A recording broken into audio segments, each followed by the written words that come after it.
Are you looking for tips on how to negotiate your offer on a house? Buying a house is likely one of the biggest purchases you're going to make, so it's really important you understand and do your best in this process. So stay tuned for my tips. Hi, I'm Theresa Wellman with HomeownerExperience.com, your local San Jose, California realtor.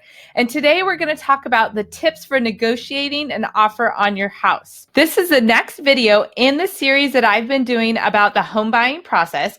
Today we're talking about step number 5, negotiating and ratifying a purchase contract. So I want to point out that you make sure you have an experienced buyer's agent on your team to guide you and advise you through this entire process. As we go through this, you will see it's very involved, and probably going through these steps on purchasing a home, you've realized you need a lot of guidance. So it is critical to have an agent on your team. Now, the goal of negotiating a contract is to make it a win-win for everybody. That means the seller and you, the buyer. So what can you give and take in order to make the contract work for both of you? What do sellers look for in an offer? Obviously, they really care about price, but what about terms? What are terms? Do you know what terms are? Today, we're going to talk about those items so that you really know how to negotiate the best offer. Now, why would a seller care about terms? Well, it's really a balance of risk and uncertainty for them. If you come in with a whole bunch of contingencies, for example, they have to wait out to see if you're going to be able to get through the steps and remove those contingencies to know that, yes, you will be closing escrow.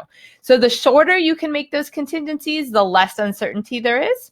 And the more homework you did ahead of time with your loan, etc., the less risk that puts on the seller. So negotiating a contract is a balance of risk and uncertainty. And yet you as a buyer, it's a matter of how much preparation you've done so that you can minimize that risk. In a competitive seller's market, sellers will be less likely to take risk and uncertainty because there will probably multiple offers that'll be competing. So those are the first things that tighten up are terms, and of course, price goes up as well. So it's a balance of those items. Now, if it's a buyer's market, obviously you have a little bit more room to negotiate. If you don't know the difference on what's difference between a buyer's market and a seller's market, check out the video I will link above that explains that. Okay, in step 4, we talked about preparing an offer and ended that with a CMA from your agent, or a comparative market analysis of the prices in the area. Today, I'm going to go through the details of the actual California residential purchase contract. So let me bring that up on my screen.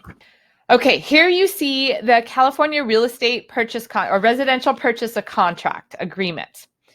I'm going to walk you through this step by step so that you understand all the terms that I'm referring to when you're negotiating a contract. Okay, let's start at the very top of the contract with paragraph 1C, where the purchase price.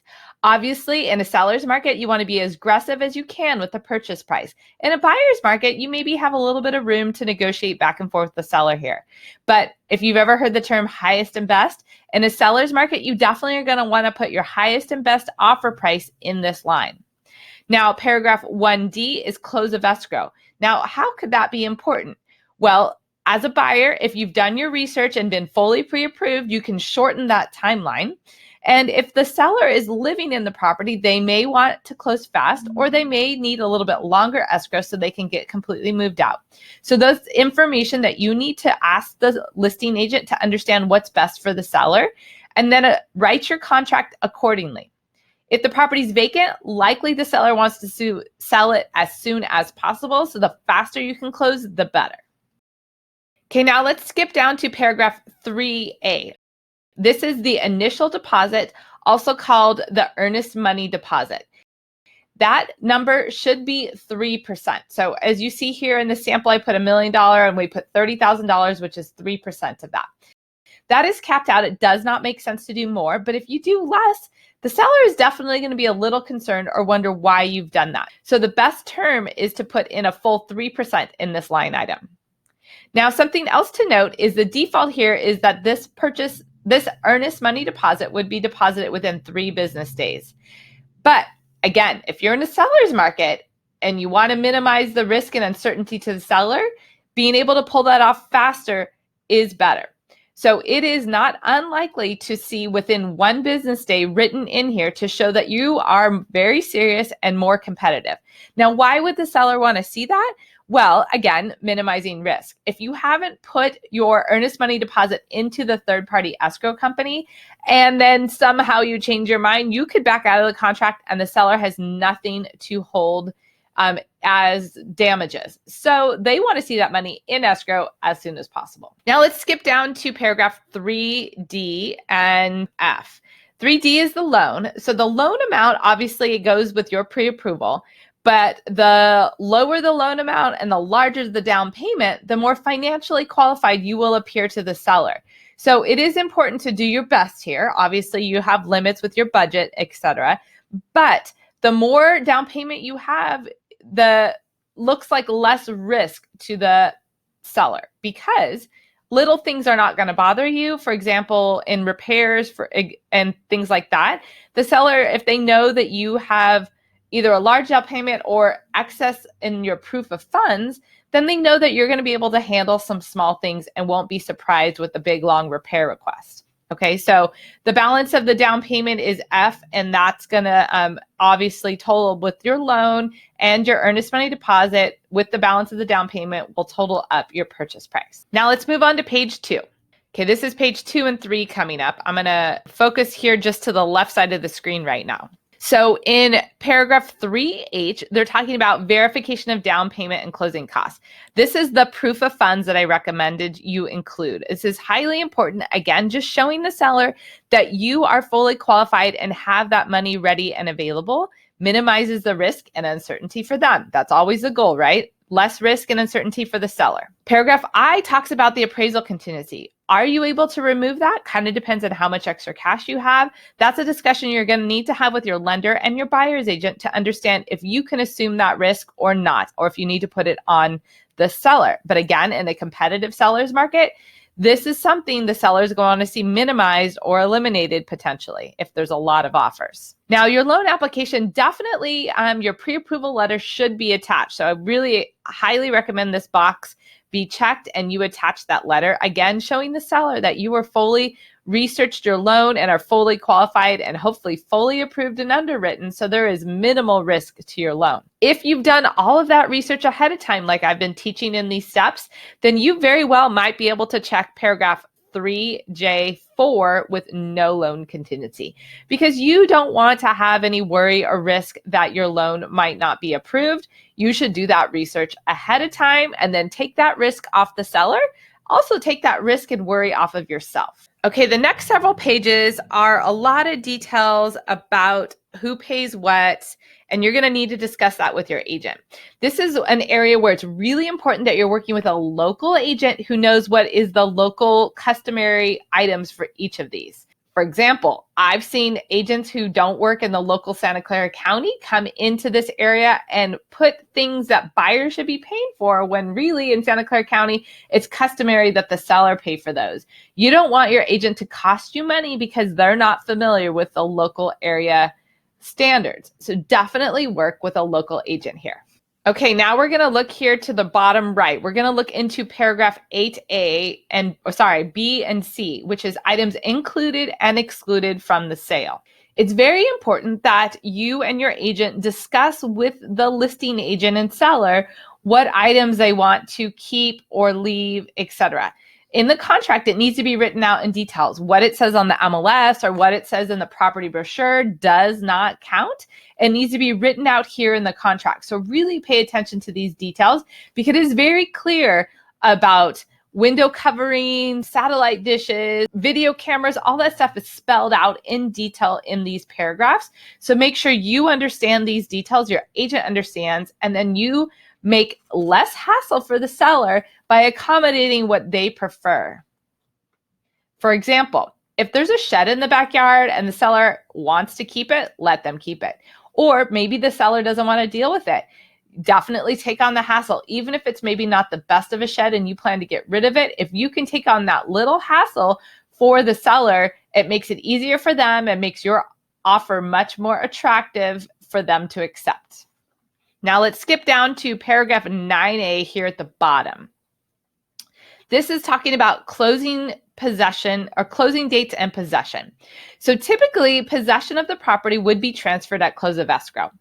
Now, there are certain situations in any market where the seller might need some time to make a transition. Maybe they are selling this property but need the money from the sale to go make a purchase. In that case, they might ask for a rent back of a couple weeks to be able to not have to move in the middle of that transition, right? If you can accommodate that, definitely include that as part of your offer, because again, it makes the seller's life a lot easier and therefore your offer much more attractive. Discuss these terms and the trade-offs with your buyer's agent so you could make the best offer. Okay, pages 4 and 5 go into lots of details about the reports and everything that must be included, and including the condition of the property. If you look here on page 5 on the right side, it talks about how the seller is supposed to care for the property, and as a buyer, what investigation rights you have. Now, here's where you're documenting the details of the timelines for that on page 6 in paragraph 14B.